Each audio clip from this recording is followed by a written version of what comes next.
So, Kim, are you able to explain the difference between the liabilities arising from incorrect installation of a product and liabilities arising from the installation of a non-compliant product?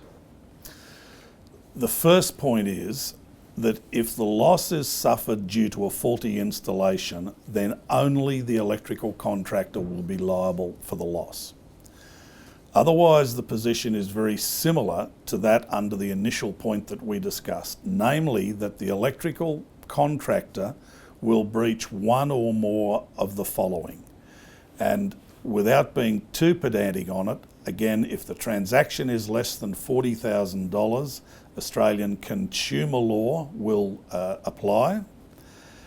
The electrical safety laws may be breached by the carrying out of installation contrary to the Australian standards and wiring rules requirements. Contract law by breach of an express or implied term that the installation will be carried out correctly. Tort law with respect to negligence by installing incorrectly, and or the Competition and Consumer Act for misleading and deceptive conduct and or false representations by conduct or statements as to or implying the installation would be carried out with due care and skill and in a correct manner.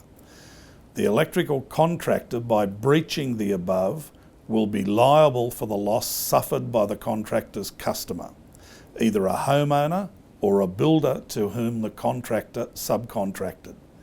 It is quite likely that because of the breach of the above laws or a breach of contract, the customer can legally insist that the electrical contractor correct the installation at the contractor's expense.